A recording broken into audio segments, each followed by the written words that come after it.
Hi everybody, welcome to Season 4, Episode 1 of The Hard Truth, Inside the Football Industry podcast with me, Phil Ideson, and Talk Sports, Darragh MacAntony. Also chairman and co-owner of Peterborough United.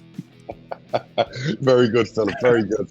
My brain was so scrambled, I actually called Jim White Philip. At one point when I was plugging the podcast, you know what I mean? It's like, how are you? Yeah, so what's going on apart from, well, there's a lot going on, which we're going to cover. What day is today, so everyone knows what day it is we're recording? Yeah, it's Sunday morning, so July 30th, Sunday morning. Right, there you go. The day after, the day after the Birmingham game yesterday. It's the day after the week of the TalkSport gig. Articles flying out there, fucking, the usual. We're going to call this episode. We're going to call this episode Hysteria. So the usual hysteria, you know what I mean? That just goes everywhere. Yeah, normal preseason, Philip. Exactly right. Fucking hell. I'm exhausted, mate. So let's talk about TalkSport first. So how did that come about?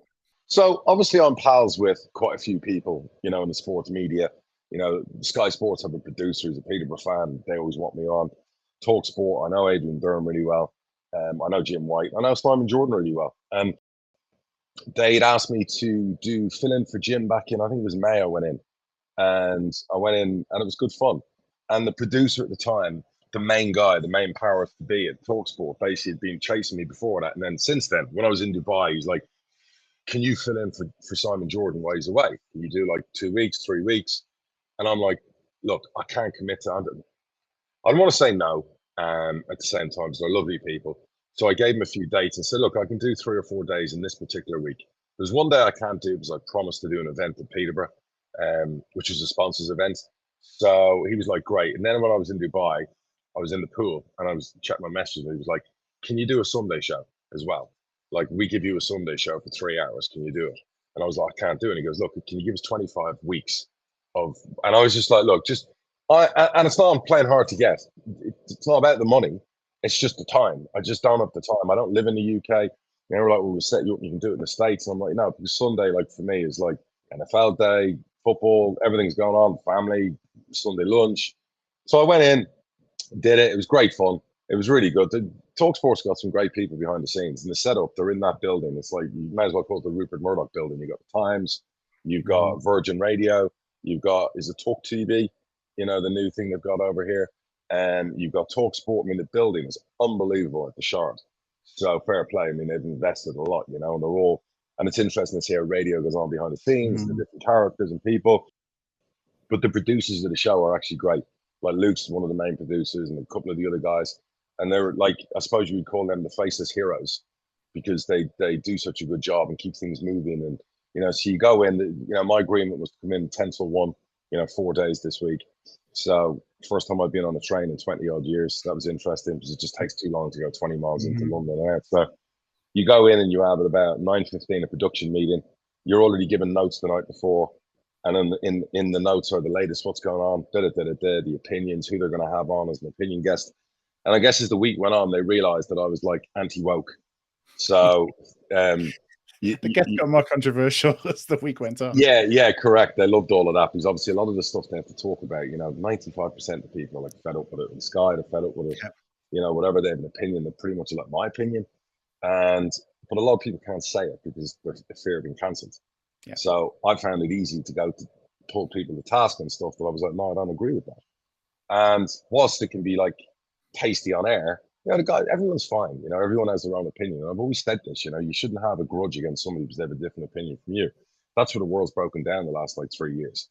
If you don't agree with me or I don't agree with you, it's like, I don't talk to you. And that's not what life should be about. So it was really funny. Thursday night, Luke, the producer, sends me a thing and he's like, we've set this up lovely for you tomorrow. He says, this is like the woke day.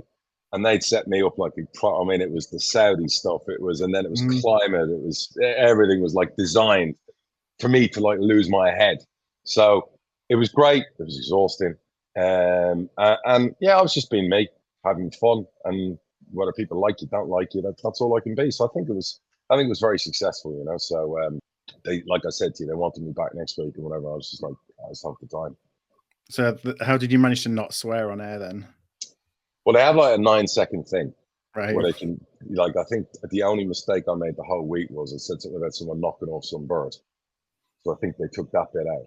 but I was, I can control myself swearing wise, even when I was, having a row with Dale Vince, where you really want to get into things. But I'm a professional. I've been on TV a few times. I know how to handle myself. I know, of course you want to swear, and you're like, for fuck's sake, like what's going on? You know what I mean? Like some of the crap, you know what I mean, that you're hearing about, whatever. So, but look, it's fascinating to see the other side. It's fascinating to. I've always had a love-hate relationship with journalists over the years. My uncle was a best-selling author years gone by. He's in his 90s now. When I was 15, I actually did work experience at a newspaper.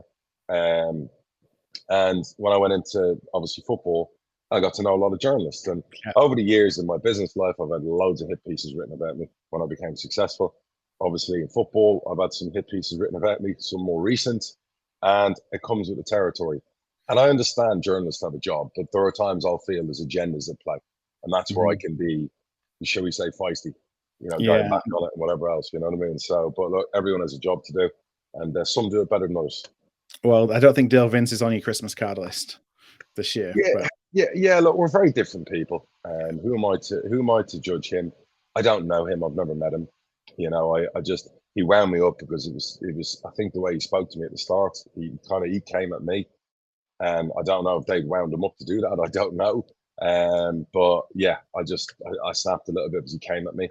And I was like, I was a bit surprised by that because we both own football clubs in the football league. But look, we're just very different people. But again, like I said to you before, I'd have no problem sitting and have a coffee. And going, all right, you have your opinion. Now, he probably would never have a coffee for me. I said to Barry yesterday, I said, by the way, Baz, we will never deal with Forest Green. Not because, and by the way, people listening, don't put salacious headlines out there. All right, don't just quote whatever else. Full context, because I'm on a mission at the moment about that, where I haven't used lawyers for a long time against media and stuff written, but I'm gearing up for that if crap keeps going on a certain way. So when I say to Barry, we'll never do business with Forest Green, I have no problem doing business with Forest Green. I would buy players, I would sell players, but I guarantee you there's no way on earth Dale Vince will ever do business with Peterborough. So I might be wrong, but I would imagine that's going to be the case. Well, it's funny. I was going to ask you, do owner, not disagreements, but clashes of personality, does that impact behind the scenes business that clubs will do together? It doesn't for me, because I'm a big boy. I would never hold a grudge. I've always said this, I like to have a row, but the row's gone. I don't hold a grudge.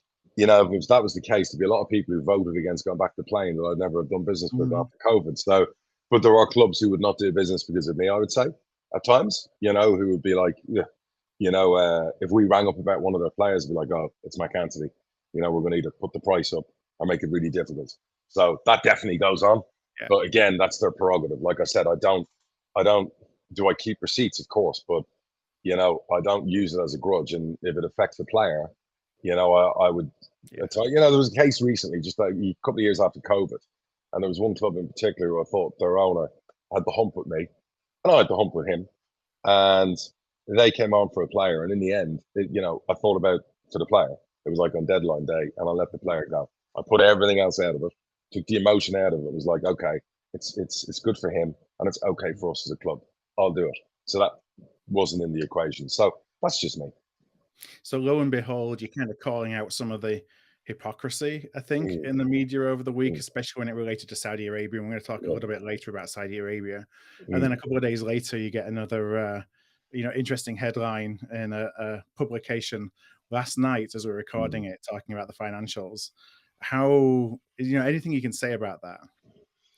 Yeah, again, you've attributed that to maybe me being on TalkSport. I don't know. I don't know how the world works. I don't know if I wound up certain people. I would say lots of the information has been out there a long time. So, the timing, who knows? There was somebody last summer tried to write a very similar hit piece. This was last summer.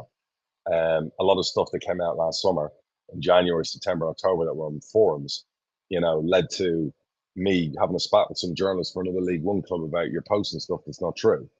And then that club bid for one of our best assets and offered like 500 grand, all based on that. And I was like, nah, fuck off.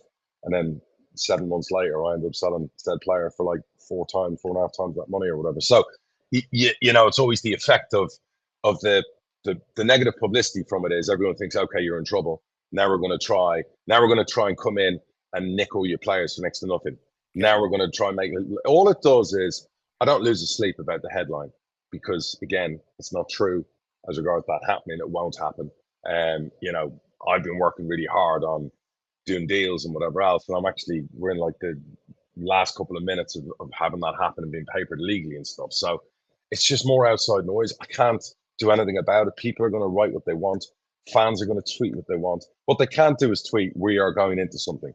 That's different. You know what I mean? That's where I have to go, okay, you need lawyers on the case. So people have to be very, very careful about how they post things, what they write.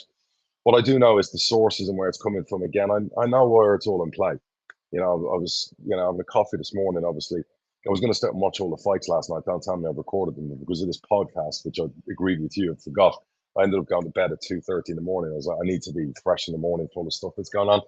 And I was like, in the future, down the line, I'll probably, write a good book, and Posh at War.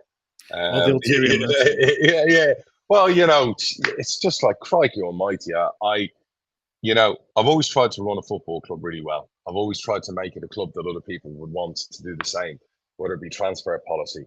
Nobody's disputed the club has had too much debt. But then again, since COVID, a lot of clubs have had too much debt. COVID really hurt everyone in our industry. People don't talk about that enough. We were left out there, financially. I think everyone got £1 million in League One and League Two, but for 2 years of having no income, that's not enough. The government were bailing out the arts, rugby, other industries. We got no help, bar I think £1 million thrown at us in the Premier League, and it was really, really tough. So, I'm not.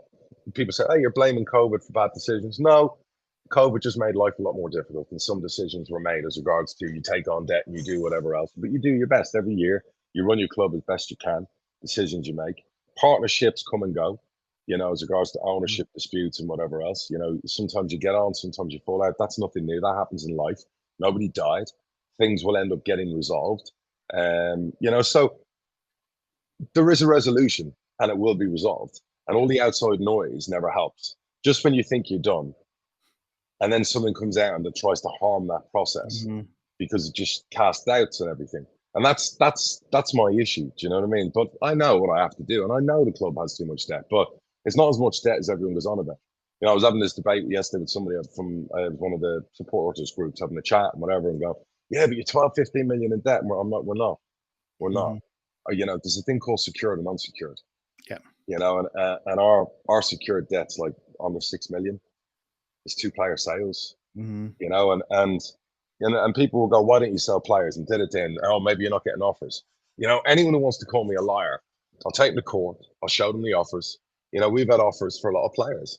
And if you go by that headline, you think I should be cutting staff. I should be selling every player for whatever we get offered. If you go by that headline that was out there, it's done in a salacious way to draw attention, and I can show those offers, to everybody and go, "No, we turned down those offers because it's not the right price for that player for the club." And at the end of the day, I'm paying the bills. And that's where our club is at the moment. But by the end of this, we'll come out stronger, and better. And I've goals in those steps, and I can't go into loads of it because when there's ownership disputes, there's other people with their own comments. And I thought some of the stuff in there about one particular person was very unfair and was very, without their right of reply, they didn't get to whatever. And I just thought, well, okay, fine, you've gone down that route, but that's between you and them to ask those questions. Do you know what I mean? So I don't want to comment on whether it be, I've got 2 partners. I don't want to comment on either one. And, what I'll do is I'll get on with what I'm doing. Part of that's today, actually. I'm reading through, settlement agreements and and that's been going on through the summer. And sometimes coming to a deal is easy. It's papering a deal legally. And I hate lawyers when lawyers are involved because it's just like, oh my God. And that's where things get held up. So all fans need to know and people need to realize is that it's business as usual for us. I'm still turning down bids this morning from Barry Fry. And I'm sure this week we'll probably get the worst bids of our life off the back of that publicity. There'll be the worst fucking bids ever. How do I know? Because I've been through this again like last summer in a small way. So this will be in a more highlighted way. And we will be doing more business ourselves. And that's not a financial thing. That's a fair play 60% rule thing, which is real. But yeah, so that's all I can say on that.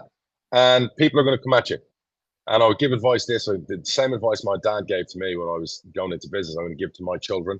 That be prepared when you become successful to get sued, get written about, and get loved or hated. Because that's what happens when you become super successful. So everything is like magnified. It's funny, my business got sued as well a few years ago. And, I had all the worries that you would expect the first time that happens. And, hopefully that What's it doesn't like happen now? in our business. What's it like now? Right. I mean, business is good. And it's funny, it was almost like people were saying that's a rite of passage. That, you're there to be shot down when that happens. And that's what my dad said, like years gone by when the papers wrote about me and they wrote about me business-wise, then they wrote about my personal life. There was so much stuff written about, I spent so much in legal fees and I won loads of, what's the word, compensation money or whatever else that I donated at the time to charity. I never ever took the money from me. I was just, one newspaper, 20 grand, give it to whatever else, that's what they do.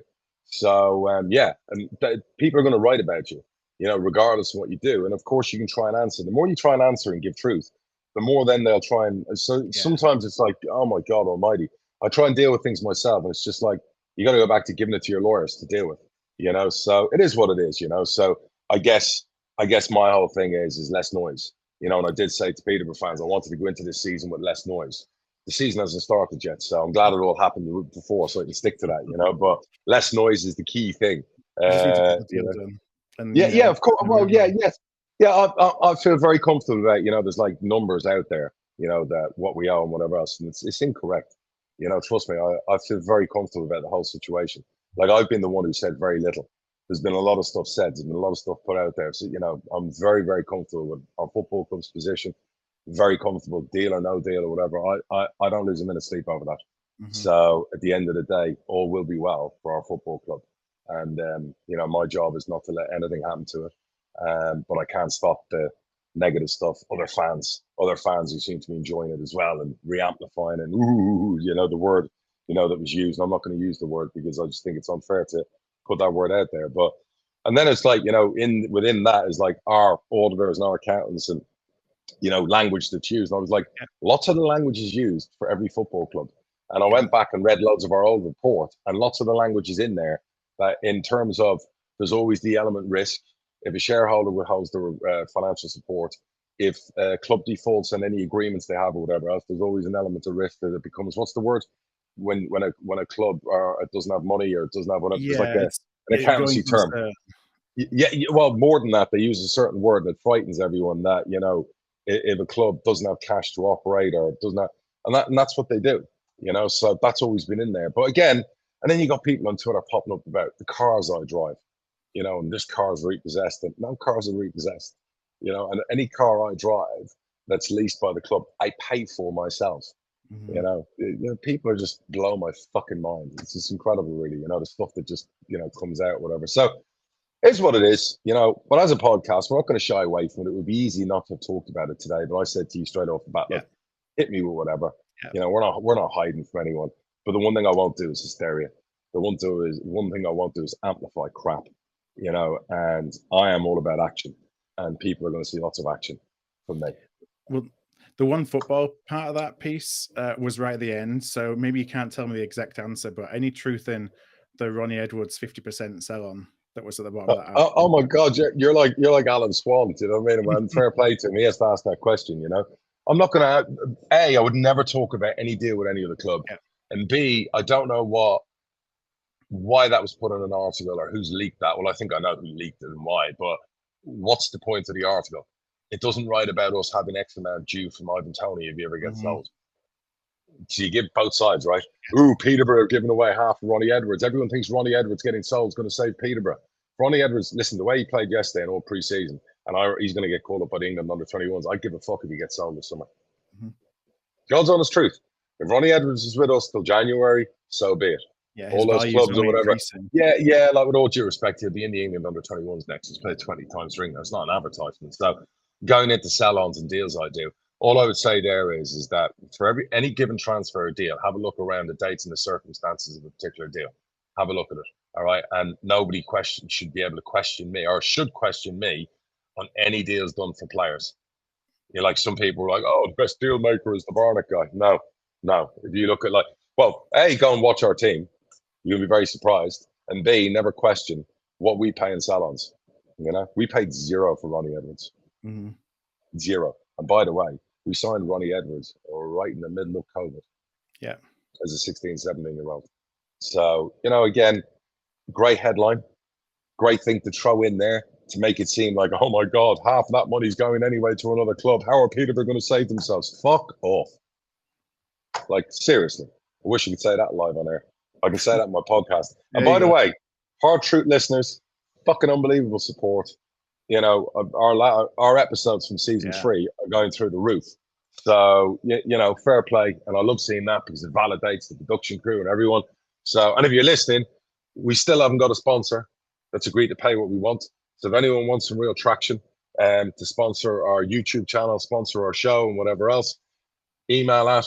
Yeah, contact@hardtruthfootball.com. There you go. Anyway, enough about all the ugly side of the game. On to the exciting bit. Yeah, let's talk football. So tell me about your approach to pre-season then this year. Really enjoyable one, actually. You know, and it was led by the manager. You know, and that's why I probably love him so much. It was like, let's get younger. Mm-hmm. Let's do it in a way where more experienced players aren't stood next to younger players telling them off when they make a mistake or blaming them for their own mistake. Let's give young players the freedom. Let's try and play a different brand of football, more risky, but freedom. Mm-hmm. And let's do that. And let's use our tools in the academy. You know, let's sign younger players again. Let's go after a certain type of player. And it's been like that, and some very, very good business. You know, we got Critch, your boy from Bradford. Yep. You know, that was a long drawn out negotiation with the agent player. We got there in the end. We obviously signed Ryan de Havilland, which is one of the best young central midfielders in non-league from Barnet. We're giving Barnet 90% of that deal. He's left-footed and right-footed, two-footed. Great young player, ex-Fulham graduate from their academy. We signed, obviously, RR. I'm not going to tell everyone what RR stands for, what I call Archie Collins, but I'm still in shock that we managed to get him. Yeah. Tried to sign him in January when I thought we might be losing Jack, but I didn't end up selling Jack. And at the time, Archie's agent told me to F off. He was going to the championship. Mm-hmm. I was in Dubai in June in the pool playing volleyball with the family, 4 against 1. So I had my earpiece in, and I basically had this, you know, thought he hasn't gone anywhere. I actually rang the agent from the pool and was like, you told me to F off in January. Is that the same answer? And then there was silence. So I was like, okay, that tells me so you're telling me there's a chance? Yeah. You know, that Jim Carrey meme? Yep. So I went to work on getting the boy, his mom, everyone in to see the manager, and got to work on Joel Randall, Agent Randall, on the case. They've been in the youth team since I think the age of 12 together. Mm-hmm.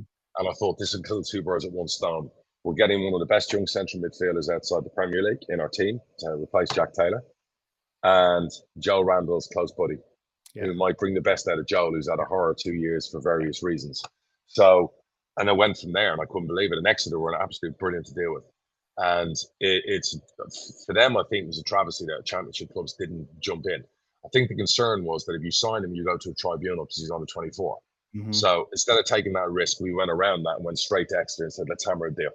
Yeah, let's hammer a deal. We'll give you a deal that you're comfortable with. You give us a deal we're comfortable with. And by the way, might bring the best out of Joel and that big sell on down the line. You know, all of those things that we're the best club. And Exeter were brilliant. Their manager was brilliant. Their technical director was brilliant. And the real problem dealing with an Exeter is they are full of cash. They've got loads of cash because they've done so well with their academy and selling players. Even the boy from Chelsea that went to Leeds, AMP2 or whatever, they had sell-ons. You know, they are really well off. It's not an easy club to deal with because they can just say no. Yeah, they pay all their bills on time. You know, they don't need it. They don't need the cash. And that's a compliment to them, and it's brilliant to see. And it's the way you'd say football should be. So really happy to get him. We signed a new goalkeeper. Well, 2 new goalies. Kid from Brighton, who will be in the 21s a lot, but would help with the first team. Then we had a boy from Huddersfield that had been on our radar, but it was a loan. And I know one of the questions I read earlier was you changed your mind about loans and stuff. Well, I just said to, when we were at St. George's Park, I said to the manager and the staff, are you nailed on in this boy? Are you 100% nailed on? I said, is there upside in this boy? Will he get better? And they were like, absolutely. You can take that to the bank. And I said, okay, Baz, Neil Warnock's brilliant. He always answers you. Ring him and see. He'll never play. You know, Neil will want a more experienced goalkeeper. You know, do they want to do a deal? With a massive sell-on. Joking. Well, that'll be the North for 3 years. Yeah. So we'd already agreed to take the boy on loan. So when we found out we could sign him permanently, it was like, okay, let's do this. Let's back this young goalie. So again, you know, moving parts, what we were doing as regards to young players, and he's going to be with us for 3+ years. And what else? Who else did we sign? We signed a couple of fucking cracking gems for our 21s, who I think are actually going to be bashing the door down of the first team quicker. 2 of them in particular are like, so I'm excited about them. And yeah, did I miss anyone there signing wise? You got one that I can't pronounce. The right back, PK. PK. Yeah, Peter Kioso, who the manager fucking loves. PK from Rotherham, really difficult one. I'm going to give his agent massive credit. His agent was fucking brilliant. One of the best agents I've dealt with. He's been messaging me for 2 years about PK, but we could never afford to get PK. You know, not particularly for a right back. The manager loves him. He's a man. He's a proper man, and he's a leader. So really, really happy with that one. Even the gaffer yesterday after the game was saying, you want to hear PK in the dressing room after the game. So yeah, really, really happy. Really good player. Plays to our strengths. Great going forward. Great going back. You had Dembele yesterday who skinned PK with the first minute of the game and never did it again afterwards. You know, proper player. So yeah, he's a good player. Don't miss anyone. And then Bila Kapic, is that right? How to pronounce it? That's the goalie, right?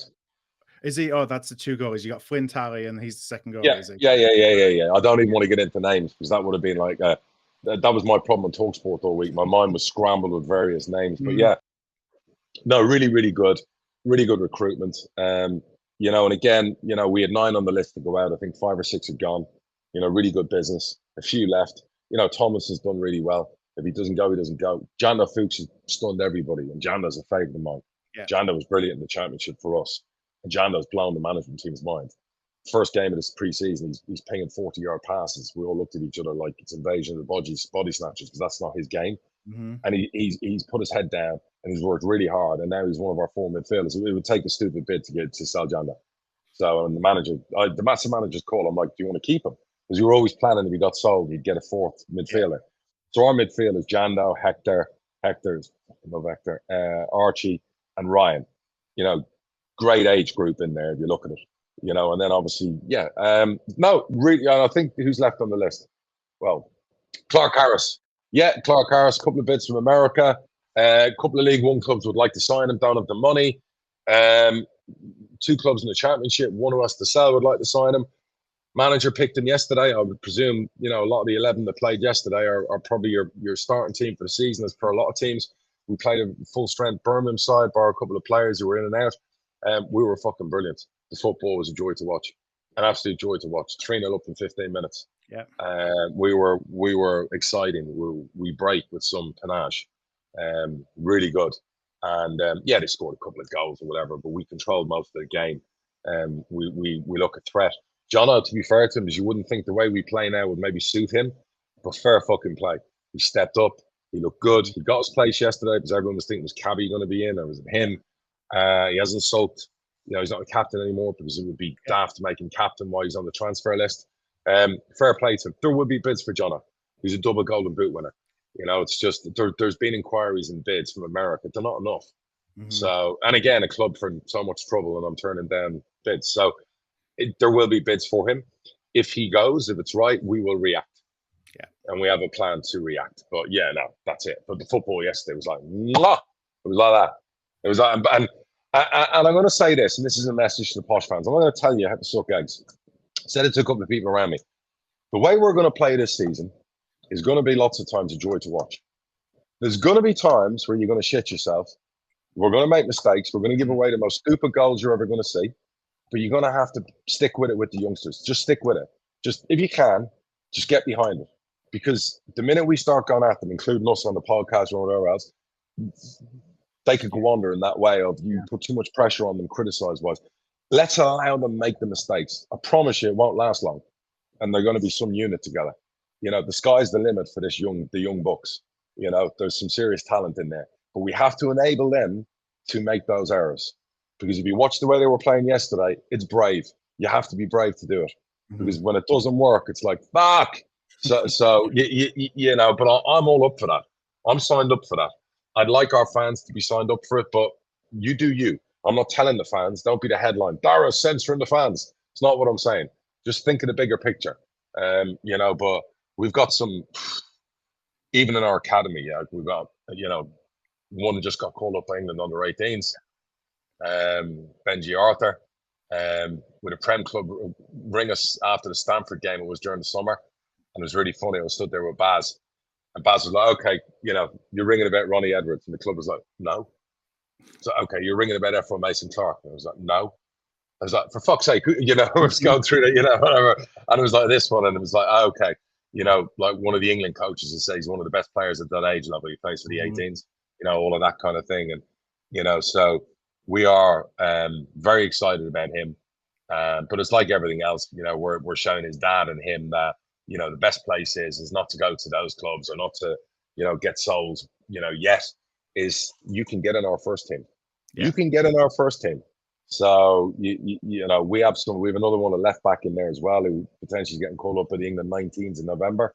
Harley Mills. So we have some very good young players, and then there's a couple of attacking players, I just said before, that we've signed this summer, you know, 10 and a winger, Peterborough type players.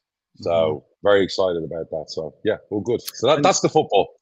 Yeah, and you talked about taking the captaincy away from Jono just because he's on a transfer list and giving it to Efron. Yeah, that's the right thing to do. Was there any, like, do you think about age when it comes to a captain? So we basically, the manager came to me with the staff. We had a great meeting after dinner one night in camp, and the discussion of captain came up. Age didn't come into it. You know, the person and the character came into it. So the manager came to me and he said, you know, who would you make captain? Not because I was giving him the name of the person. He'd already made his mind up. He was just curious as to think, who would I have in my mind? So I gave him 3 names, and he was like, well, funny enough, he said 2 of them are captain, vice captain type thing. And I said, okay, so I'm in the right ballpark. And we decided on Efron. Efron is a beautiful human being. You know, if you ever meet him, if you ever talk to him, you see his family, all the boys look up to him, the younger players. And it was evident at the end of camp, the players have to do the bonus with me. And of course, management aren't allowed to be there. So it's me, Baz, Liz, and then I've got the committee of 5. Yeah. And the committee of 5 were brilliant. It was Efron, it was Kwame, it was Harrison Burrows, who was in the running for captain, by the way. It was Archie Collins and Hector. And it was funny, you know, everyone was worried I was going to take them to the cleaners because there were 5 young lads. But I purposely went easy on them, not easy on them, but purposely gave them a little bit more bonus structure to take back to the room so they'd look like heroes. And because there were still a few experienced players left who were probably looking at it going, oh, we were in that meeting last year and now we're not, and they're going to fuck it up. So there was a bit of that going on. I wanted to give the lads a bit of a boost, but fair play to them. They negotiated well. They came across brilliant. You know, it was great to see. It reminded me when I had the Trinity back in the day and all that group of players who just lived and died for each other. And that's kind of what we're building again. And the biggest payoff has been Joe Randall. Now, people will say, well, he was a sensation last preseason. You're right. But my favorite words of this year would be run, Joe, run. You know, he is a different level. I mean, yesterday against Bradford, some of the things so I'm really looking forward to seeing him. It's like a new signing. And I get behind him. The fans are already getting behind him. And he knows he has everyone's support. So, Phil, we're just excited. You know, it's football. There's a new season. Regardless of all the negative headlines, this is the best group of young players I've had in 17 years. And I think the gaffer's reinvigorated. So you talked about not wanting to put pressure on the players. So any public I want the fucking league won by April. I want cups. Yeah. No. I promised the manager. I promised everyone. Don't worry. You know, there's no vengeance tour. There's no greatest show on turf. There's no whatever else. I said it during the summer. You know, what's that saying? You don't win anything with kids. That can be the mantra or whatever, which has worked out well for Fergie. And you know, there is no. Everyone in that dressing room, everyone in the coaching staff know what they want to do. We all know what we want to do, but we also know that's never easy. And every year we go into a season, we as a club have expectations. We always have those expectations. We're not going to sing and dance about them, but everyone knows. You know, I don't know what the bookies odds say. I don't know what other people say. We're probably going to fly under the radar before the season starts. That's the way it is. That's fine. That's absolutely okay. League One's full of some big clubs. Yeah. So what are we? Reading, first day of the season. Yeah. Away. It's Reading in themselves are in a lot of trouble at the moment, aren't they? It's allegedly. Yeah. Allegedly. But they've signed some good players. So you're always like, oh, clubs are in trouble, whether it be Peterborough, Reading, whoever, allegedly, because they still sign good players, right? I mean, Reading have signed some good players. They've signed a Premier League manager. So whilst you read all the headlines about who's in trouble, it kind of doesn't make sense to what you then see, right? So regardless of the headlines, Reading will be a force in League One. Reading they'll be thereabouts. And I dare say it'll be a great game, great stadium. And yeah, another away start for Peterborough. Funny that. Same every time the fixtures come out. What are the odds? Do you, and I'm actually looking at the odds for League One at the moment. Do you feel it's an easier league than last year, a harder league than last year? No, I don't buy into it. I don't think any league's ever easier. Mm-hmm. Every year we've been in League One, there's a monster of a club in name. And there are still some monsters. Bolton are a big club. Reading are a big club. Portsmouth are a big club. Derby are a big club. There are still your big clubs in the league. And every year you will have a Burton, a Yeovil, a Peterborough, a Plymouth, somebody that, although fair play to Plymouth, they got big crowds, that will book the trends and be up there. And we've done that countless times, whether it be Leicester, whether it be Sheffield Wednesday, whether it be Southampton, whether it be Leeds. Every year, a couple of years ago was Sunderland when we got promoted. So, the bigger the clubs, the better. I don't know how open it is. Who's the bookies' favourites? Bookies' favourite is Derby. It's Derby, Bolton, and then you and Portsmouth, and then Barnsley. Oh, are we that high up? What are the odds? Yeah, this is Sky Bet this morning. I just pulled the odds for title winners odds. So you're joint third favourite at the moment. Right. Okay. So I know a lot of the pundits and people have been writing us off this summer, but what do they always say about bookies, Philip? They never lose money, do they? Yeah. So look, here's what it is. I'm really. Do you know what? A lot of the challenges the last couple of months, whilst exhausting and whatever else, and the stuff that keeps coming, it seems to keep giving me fuel. So even yesterday's stuff and the last few days and stuff, I'm fueled. I'm fueled like you wouldn't believe. So let's see. I'm excited about what I saw yesterday. But as Basil always says, it's fucking pre-season. Don't pay any fucking attention to pre-season, Chairman. You know what I mean? So pick your results. You know what I mean? Yeah. Yesterday was 90 minutes. Yeah, I mean, it is funny because against Peterborough Sports, I think you lost, did you? And everybody said we're gonna get relegated, and then you 3-0 up after 13 minutes at Birmingham, and you're gonna go up as champions. Yeah, it's the overreaction. All the manager wants to do is get minutes out of his team. Yeah, Peter Sports was brilliant. It was great meeting their owner, Luke Steele and obviously Gash there, the joint managers. We did that as a last minute thing because we had another team go to Bedford. We have a squad of 24 players. 11 went to Bedford, 11 went to PSL. It was mixed and matched. We lost, boo-hoo, it was the 90 minutes. Yesterday, we won, boo-hoo, it was 90 minutes, as we had 90 minutes against Watford as well. So I can't speak about that, though, because, that was a game that was organised that was kind of like embargoed until afterwards where we could actually say the results. It is what it is. Who did you play yesterday? Let's talk Bradford, fans who are listening. Well, we lost at Rochdale 1-0 yesterday and we're awful. But that's pre-season again. What's Barry Fry say? We played in we had Middlesbrough on Tuesday or Wednesday, I think it may be Wednesday, and drew 3-3 and it was a really good performance. We drew 2-2 with Hull at the weekend. Good performance. So it's funny, fans are so fickle. So some supporters booed the team off after losing at Rochdale in a preseason. I'm like, I love fans. I love people fans around me, acting like we just lost, we just got relegated or something. Football. It just has what's your feeling? Based on what you're seeing, based on new signings, what's your feeling? Give us the prediction. Where's the mighty Bradford going to be? I mean, your league is bigger than our league now as regards to some of the big hitters and the Wrexhams, the Notts County, Stockport for making signings. I mean, Gillingham were suddenly re-energized with money. I mean, I couldn't pick three people getting promoted. If it's on paper at the moment, it's got to be Wrexham, Stockport, Notts County, probably Notts County. Yeah, 100%. And we're missing some big clubs in there as well, being disrespectful. MK Dons are back in League Two. I mean, again, you talk about League One. No one ever knows how it's going to shake up. But I know one thing: you're going to have to be on at Bradford this year to get out of that league because it's clubs that are. Have you done enough business, Philip? I don't think we have yet. That's why I'm interested to see how, as the loan market seems to be really quiet this year so far up to this stage. I don't know if you see that. The home market's quiet. I think a lot of things it's the spin effect. I think a lot of things, the money has to start flowing down the leagues. Your bigger clubs in the Championship will sell the players to the Premier League, and then they start plucking. And then Premier League clubs are on tour, and they've got young players with them. They're padding out squads. You will see, I would imagine, next week, by the end of this week, things will start getting busier all the way through August. You've turned down bids for your goalkeeper. Turned down a couple of bids for the keeper, yeah. For I thought he was off the Bradford, no, at one point. Not Bradford, Barnsley. Barnsley. So I think we had a couple of bids from Barnsley, which we turned down. What were they? I don't know, to be honest with you.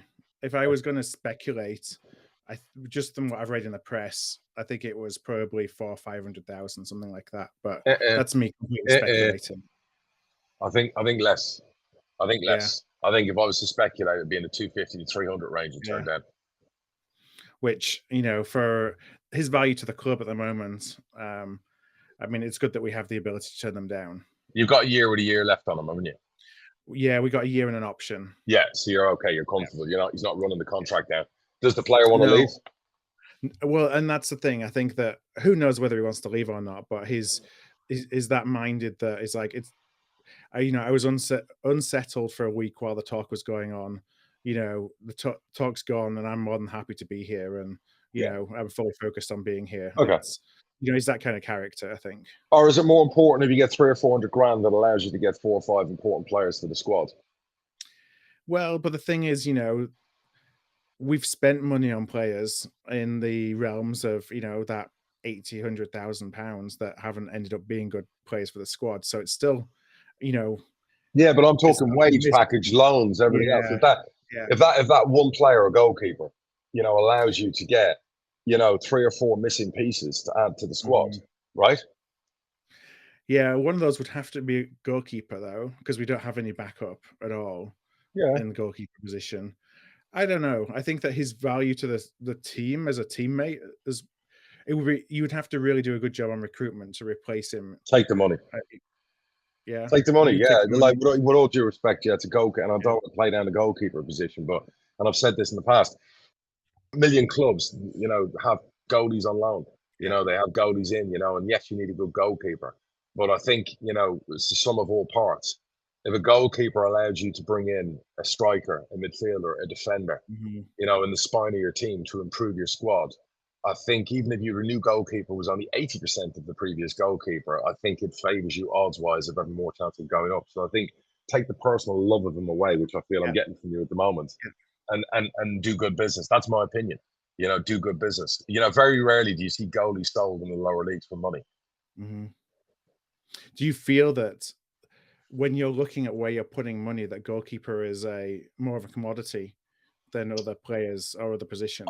I just look at it and go, all the times we've been promoted, our goalies got injured during a period that was crucial in the run-in, and we brought in loans and still been promoted. Yeah. Plymouth lost the best young goalkeeper outside the Premier League to an ACL, and they still won the league. So it's not always as bad as you think that, you have to have that goalie. And I just think that I don't know what Bradford needs for the squad.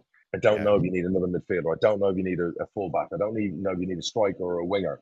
If you need those players, and the reason you haven't signed them is because of money, or budget, you take the money for your goalie and you get at it busy. My opinion. That's the hard truth. I can see that a goalkeeper would be, if you're winning the league, you're not winning the league because you're a goalkeeper. If you're finishing in the last playoff spot, then you could attribute finishing in the last playoff spot versus mid-table to your goalkeeper, which is probably where we were last season, because without him, we probably wouldn't have reached the playoffs. But if we aspire to more than that, I always looked at it the other way and said that goals change games, and goals are the things that, and if you look at all the Peterborough teams, it's been based around goals. It's been based around attacking play, offensive play. Of course, I want us to be stronger defensively, but it's a sum of all parts. And where do you allocate the money? Do you allocate your money to a load of clean sheets? Yeah, potentially in the Championship. But in League Two is going to be it's going to be a shootout. So many clubs are going to score goals. You look at all the clubs we've mentioned; they all have prolific goal scorers. Yeah. Andy Cook is your prolific goal scorer. Yeah. One of the older ones. And then you have to have what's around them. So you tell me, what is the missing ingredient for us to say that you're in that batch with Wrexham, Notts County, and Stockport? What are you missing? I still think we're missing. We're going to a back three, so wing backs. I do think we're missing at the back. The back three worries me in terms of its pace. Okay. There's a lot of older players, injury-prone players that I think can be turned around pretty quickly. Okay. And you don't have a ton of attacking quality on the probably left back. Just going forward, there still seems to be a little bit devoid of creativity. Now we've got Jamie Walker, and we just signed Alex Patterson from Harrogate, who did well last year as number 10. So it's how do you fit those two in the team together? I'm not sure you really can, and we've tried to during pre-season. Yeah, unless you pull an Ipswich and play with 2 10s. Right, which is a possibility. I mean, I think that we've been playing a lot more aggressive on the press in pre-season, which is interesting. Last year, you could definitely blame us for being a bit too slow. So we've been a lot more aggressive, playing higher up the line. And I'm interested to see how that goes. But it just doesn't feel like we got enough there yet for me. But you got 5 weeks left in the window. Yeah. So what's your heart tell you? What's the prediction for Bradford? My heart at the moment tells us probably playoffs again. Okay. I think that the ones that are up there are so strong, at least on paper. And again, as we always talk about, football's not played on paper. But I think it'll be tough to get into the top 3. Okay. There you go, Bradford fans. And if I look at, let's see, the odds. So the odds, no surprise, Wrexham first, Stockport, Notts County, Gillingham, Mansfield, Salford, us and MK Dons, and then Doncaster. Oh, strong league. Strong league. And then you got Swindon in there. You got, Accrington came down. Barrow, I think that Barrow will do better than 50-1 chance because Pete Wild runs a good ship. All the way down here, Tranmere, Walsall, not a small club. So League 2 could be the most exciting league out of all of them this year. Mm-hmm. If you take the Championship, where you think Leicester, Southampton, Leeds, the usual suspects, Middlesbrough having a go. You take League 1, where you're kind of like, okay, again, the usual suspects, but still a very, very good league. Bristol Rovers will be, dark horse, done some good business. And then League 2 for me is going to be the most interesting league out of the 3. What's your, do you think that it's a foregone conclusion on Wrexham already? Yeah, all day long. I think Wrexham win the league. I think they'll win it by a canter. I've said that all along. I think, very comfortable. I think Stockport will be the dark horse that could upset that apple cart. And I think Notts County will definitely be thereabouts.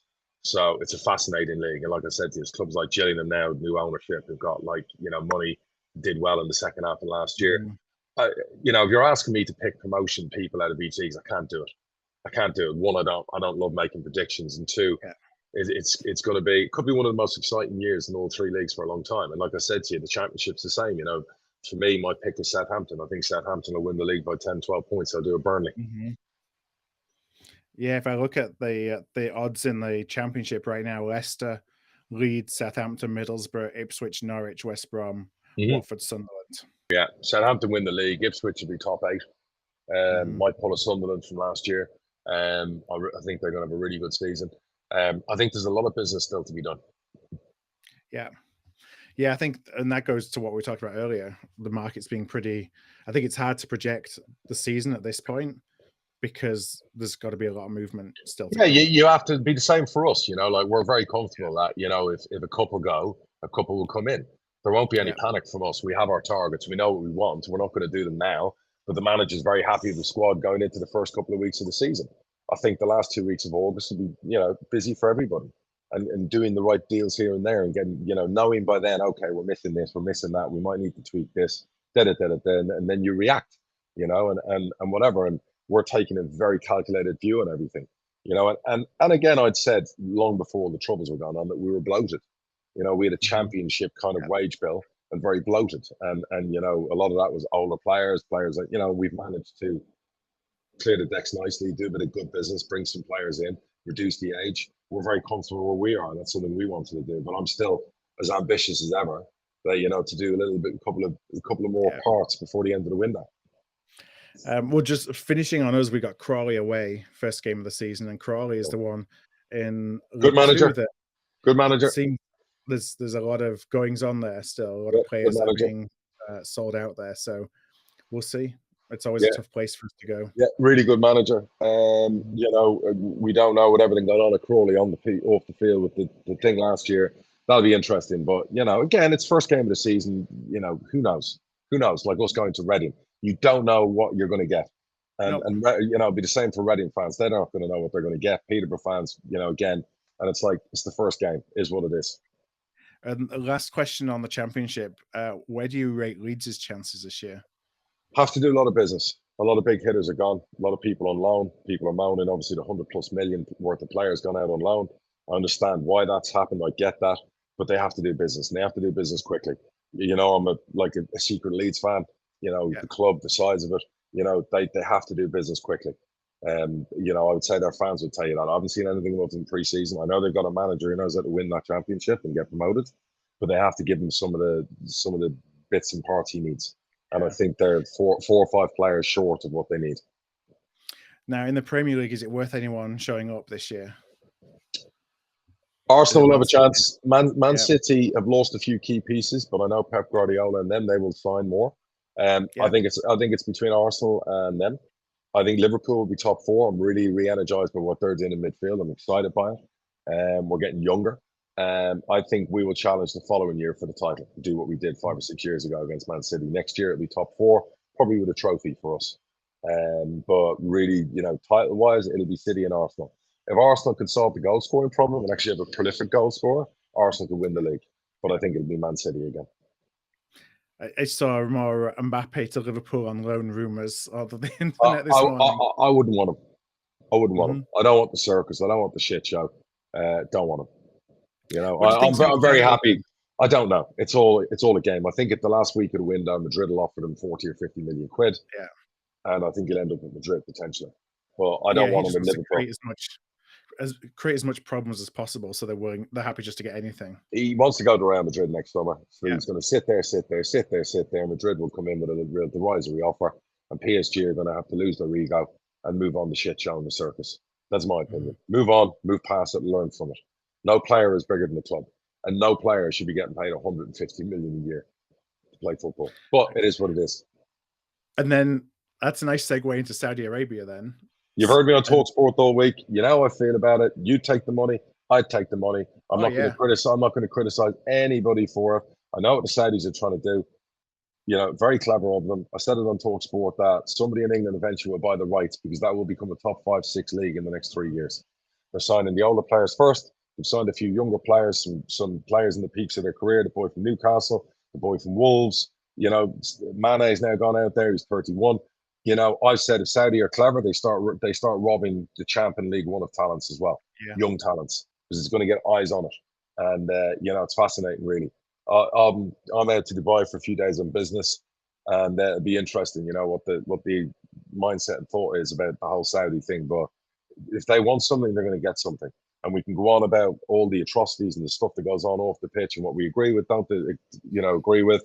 But if you're a player in a short career, and it's legacy changing numbers to change your life, you're going to take it for 2 or 3 years, aren't you?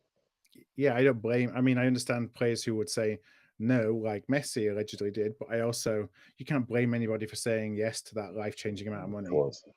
Can't do it. Who am I to judge? Who are you to judge?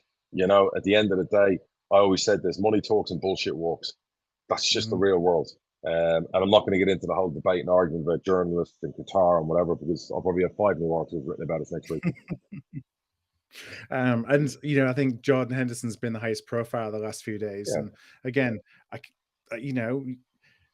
he's been such a wonderful servant of Liverpool that you feel like why should he turn down the opportunity of? He's been brilliant for Liverpool, brilliant during COVID, brilliant for the NHS, brilliant for Pride, brilliant for the LGBTQ community. Everything he's done, I get it. I get all their arguments. He's been brilliant for them. At the end of the day, focus on what he did at the time. Focus why he's always been there. And don't look at him now as a major villain. And also give him time, because he still has to respond and all of that. And he might shock you. So, absolutely. And I love Jordan. and he's an absolute legend for the club in the Premier League. And good luck to him. What do you make of Messi then coming over to MLS? Brilliant from Apple, very clever. They're already, the subscriptions are like over $1.5 million per month now watching the MLS. That's getting them their $250 a year back that they paid, the $3 billion MLS deal. They've made that happen as well. They're giving him bits of the subs. I think his family didn't want to live in Saudi. I think he's so wealthy already. He's already a billionaire, I think, with all the deals and the sponsorships and everything else. So what was another $1 billion for him in Saudi? And I think he could make, I think he's been offered his own franchise in the future. So I think that's a no-brainer. It will make up for what he would lose in Saudi. And it's still like they did with Beckham, basically. Still a semi-decent level. And I think he's been a revelation already. And I think it's great for us, great for the industry. You know, we live there and the World Cup's coming up. I think it just suits him and his family down to the ground. And Miami's a beautiful place to live. So, you know, it was win-win. It was just win-win. There was no point in going back to Barcelona. You know, it's obviously time for him and his family. And I think, I dare say, they're closer to Argentina being in Miami. Yeah.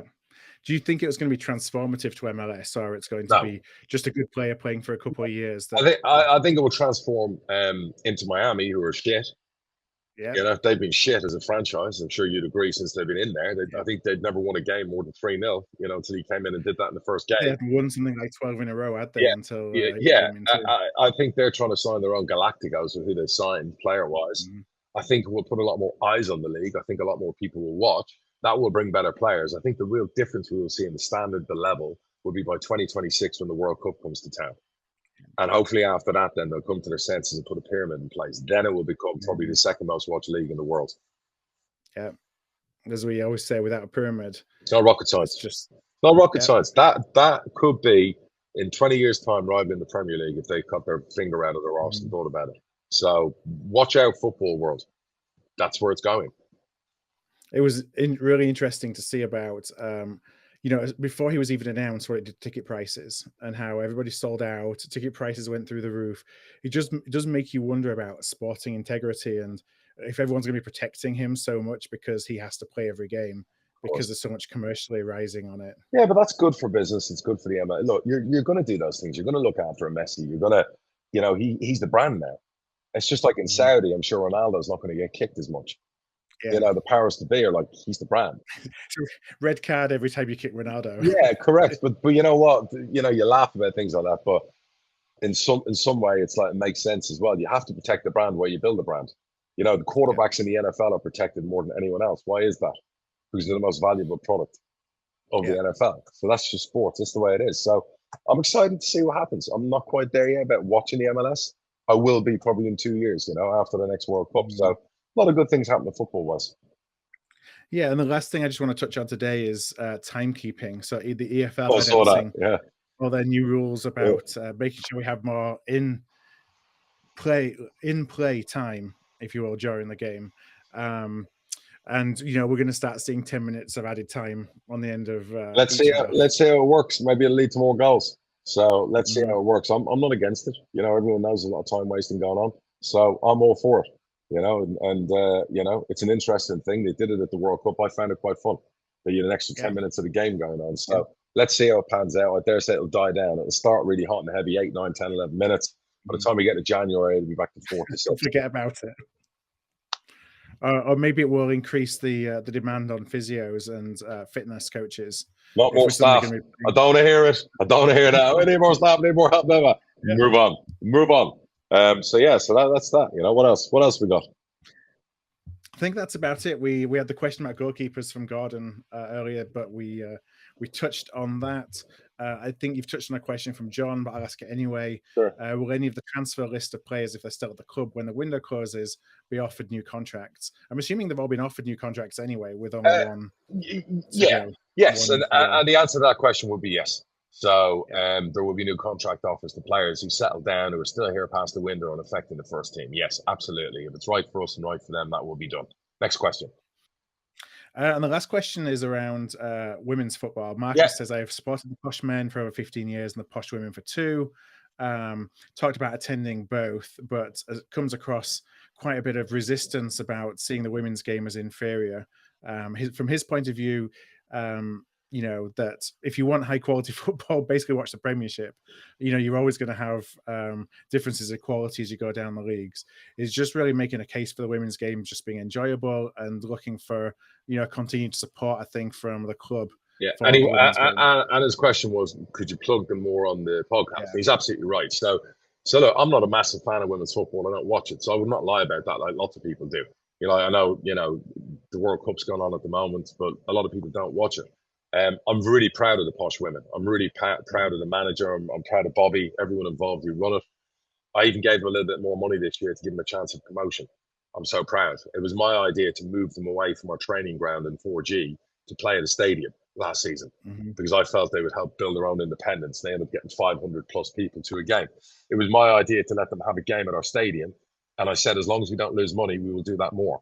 Here's where I stand. If our ladies, if our female team brought in more money than our men's team, they'd be playing at the stadium instead of our men's team. Yeah, that's the reality. And I always say this about, people talk about equality and everything else. If the women's game brings in the same or more money, they should earn the same or more than men. That's just the reality. It's eyes on. So I'll do everything to help our ladies teams, and I am doing. And to be fair to Jason, he was a big proponent of it because his daughters played football and whatever else. So you're not going to have any roadblocks from me at Peterborough about the women's thing. I want them to be successful. I want it to be another little chapter in what we do and grow. Our awards do last season, you know, it was 50-50, the awards with the women and the men. So all those things are happening. And he's right, we'll try and talk about it more on the podcast. Because, you know, I just speak about the men's team. So, and also with Posh Plus, we're putting a lot of stuff with the women's team on there as well. So really excited for them and want to wish them all the best this season. Well, I am going to follow up on one thing, because we didn't talk about it earlier, but it created a bit of a debacle, I think, over the last week or so. Or Hysteria. And that's Posh Plus. Yeah. And moving away commentaries from the BBC. Let me summarize it quickly, because obviously we're on a tight time limit and people don't listen to 2-hour podcasts. So, you know, Posh Plus is the future. We feel a fully subscribed service is going to be the way it goes in 2-3 years' time on everything you do. Instead of having to pay a fortune in March, April for season tickets and whatever, you pay monthly and have everything under one cap, pay monthly. And I think that's the best way for people from a cash flow perspective, people who struggle to pay big lumps of money out to football clubs. And we made a concerted effort to put a lot of product on Posh Plus this summer, behind the scenes stuff with the manager in the dressing room. We're going to do that during the season. We're doing podcasts. We're going to do potentially a documentary. There's a lot of stuff we're working on. The BBC thing always makes me nervous, where it's a year at a time and there's always a clause to end it at the end. And it dawned on me one day, if they came to us and said, hey, we're moving on and we don't have the budget and we're not going to do it, who would cover the Peterborough thing? So I thought, forget BBC for a moment. Let's just do our own commentary. Let's get in guys who are good at doing it, invite guests, invite ex-players, and they've been told, carte blanche, they can call me a cunt if they want to. Doesn't matter. I don't care. All right, there's no censorship. I want it to be a fun service. I want to have like a match day whole show for people who can't watch the games live. We'll be able to listen before the game, after the game, during the game. It's going to be brilliant. So we made the decision to move away from BBC. It wasn't a financial decision, because it would probably take a couple of years to make that money back. It was basically encouraging people to take up our Posh Plus service. Everyone went mad at it and said £5 a game to listen to. It's not. If you sign up to Posh Plus today, it's 88p a week. And for that, you get home and away commentary. You get all the other stuff in Posh Plus, and there's shitloads more to come. It's value for money. If you just want to sign on and listen to one game, yes, you pay £5 to listen to the game. Yeah. But if you were clever, you'd pay 45 quid in advance instead of 65. Pay up front, get it done for you if you can afford to. Yes, I left out the older fans. Yes, I realise that, the ones who can't listen, the ones who are further afield, who can't use the text. So we come up with a solution. One, we did a deal with a local radio station. We'll deliver the Posh Plus commentary on match days. They're going to pad that out technology-wise, so we can go further and further out to people who still can't listen. I then came up with the idea, well, I didn't realise there were so many older people living on their own. So I came up with, let's solve that kind of match day loneliness. For away games, come down to the club, and we have the venue bar, and everyone can sit together, and we'll put the sound on, and they can have a drink together and make some new friends. And I also came up with the idea that we could do an appointment for people who are a little bit not tech savvy, like my dad, to come in with all their tech stuff. Bring your iPad, bring your laptop, bring your phone, and our guys by appointment will set you up so that come match days, whether you're watching the game, if you're allowed to, or listening to the commentary, you press this button. So, you know, again, we dived into action. We took a bit of flack. Some of it deserved, some of it not so deserved with the usual hysteria. And Phil's been absolutely brilliant in the team, and he's taken a lot of the flack, God bless him. Mm-hmm. And I've been obviously a lot gone on the last 7, 8, 9 days. And it wasn't meant, as a fallout with BBC. And what people didn't report about, including the BBC themselves, is BBC still get pre-match. They still interview the manager before the game, players after the game. And they get 3 times in each half to come in and report on the game, where their guys will be at the game commentating and doing those reports. So they still have all that access. That's it. All right. Well, it was a lot of noise before. There's new things to have noise around last week. Look, so there's always going to be a lot of noise. It seems to be amplified, a lot of it by social media. I did speak to all the supporters groups towards the end of the week. We went through it. There's a lot going on at the club. Got to do better. We'll do better. I think the new deal with the new radio station is a good compromise. And I think the service is a great service. And you're going to see, you want to still listen here or there, whatever, do what you want. But if you want to try something entertaining, Posh Pulse is going to be great fun this season. So sign up for it. I think it's going to be really good. And the guys behind the scenes are doing a great job. Moving on to my final words is to wish everybody listening, all their clubs and all their staff and all their players, the best for the season upcoming. I hope you all get what you achieve and deserve out of it this season. And God bless to you all and enjoy your season. And to the listeners, thank you for still tuning in, staying with us. Tell all your friends and family. Let's get more viewers and let's smash it this year. Yep, we'll be back, all being well, next week. We're just working around travel schedules at the moment, but the goal is to get something recorded for next week as well, and as many weeks as we possibly can throughout the season. So all good. Until next time, thanks for your time. Brilliant. And we'll see you all again next week. Take care, guys. Right, cheers, everyone.